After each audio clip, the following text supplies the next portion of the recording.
Most EV drivers assume braking is where the car gets energy back, and technically that's true. But in everyday driving, most efficiency loss happens before the brake pedal ever does anything useful. In this video, I want to explain where EV efficiency is actually decided, not at the brake pedal, but earlier, in the timing window most drivers never notice. By the end, you'll understand why EV range often falls short in familiar low-speed driving and how braking timing, not driving speed, is usually the reason. It isn't a limitation of regenerative braking, and it isn't a setup issue. It comes down to timing, specifically when deceleration actually begins. That timing, usually invisible and usually unnoticed, is where EV range slips away without driver attention. Braking feels like a recovery phase. You slow down, the car captures energy, and range is preserved. That mental model makes sense because it sounds mechanical and fair. Energy out, energy back in. But regenerative braking doesn't work that way in practice. It doesn't reward how hard you slow down, it rewards how early you begin. Regenerative braking systems are power limited. They can only recover energy at a certain rate over a certain window. So if deceleration begins early and stretches out, more energy can be captured. If deceleration happens late and sharply, the system runs out of time long before it runs out of intention. By the time most drivers feel like they're braking, the opportunity is already gone. When braking is delayed, deceleration has to happen quickly. The car requests more stopping force than the regenerative system can supply, and friction brakes step in because the system has already reached its limit. At that point, energy recovery is capped, and whatever wasn't captured by then is lost to heat. Nothing feels wrong, the stop is smooth, the car behaves exactly as expected, but the efficiency loss has already been decided. And this is usually where one-pedal driving comes up.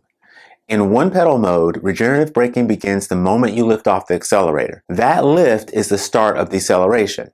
To most drivers, it feels no different than engine braking in a manual car or rolling off the throttle on a motorcycle.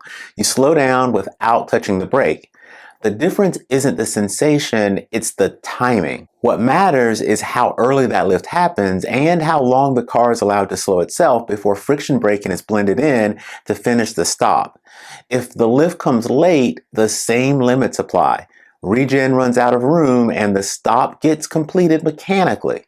This is where everyday driving habits matter more than people realize. Most drivers follow traffic pretty closely. They coast until the last comfortable moment, then they slow down with purpose. That pattern feels efficient. It minimizes disruption and it keeps you moving. It's also efficient in gas cars where early coasting helps preserve momentum and reduce fuel use. But in an EV, the balance shifts a little. EVs don't just benefit from coasting, they benefit from long deceleration windows under regenerative load. Late braking compresses that window. Regen doesn't get enough time to do meaningful work, regardless of whether slowing down starts with a pedal lift or a brake press. By the time friction braking blends in, the recovery opportunity has already passed. This is why many EV drivers overestimate how much energy they're getting back. They see the regen indicator light up and they feel deceleration. They assume recovery is happening at full value, but the indicator doesn't show you how much energy is being captured relative to what is available. It only shows that the system is active. The difference between some regeneration and useful regen is almost entirely about duration.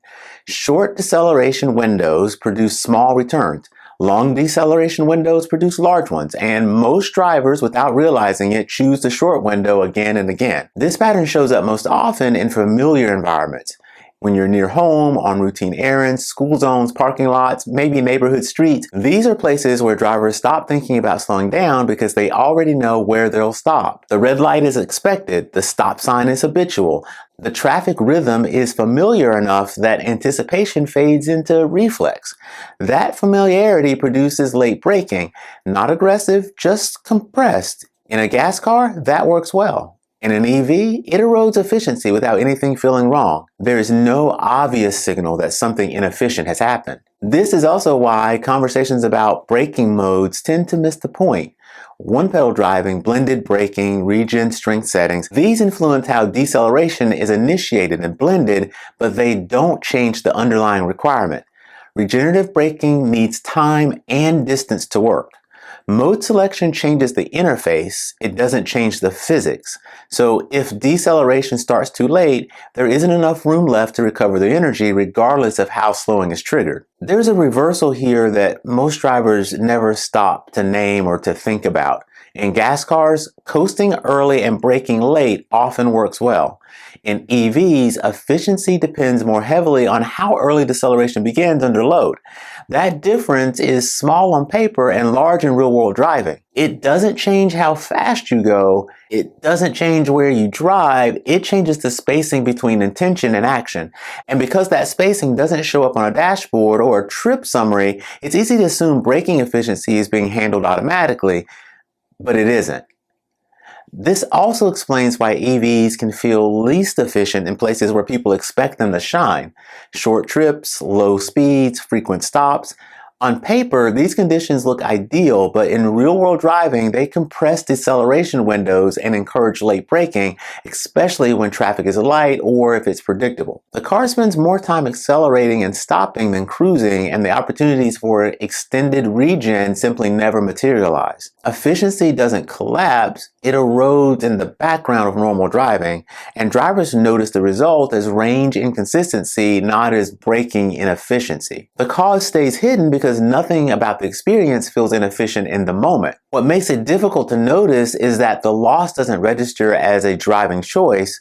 There's no obvious mistake, no harsh inputs or warnings. The car does exactly what it's designed to do. The only thing that's off is timing, and timing rarely feels like a decision. Because braking feels like the end of an action rather than the beginning of one, most drivers never look at that window where efficiency is actually decided. The idea to keep in mind is simple.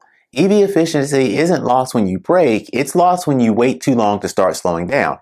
Most drivers never notice because nothing ever feels wrong. The car stops, the drive continues.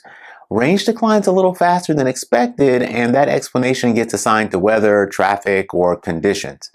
But the pattern repeats in the same places, on the same roads, in the same rhythms, because it's rooted in habit and not hardware.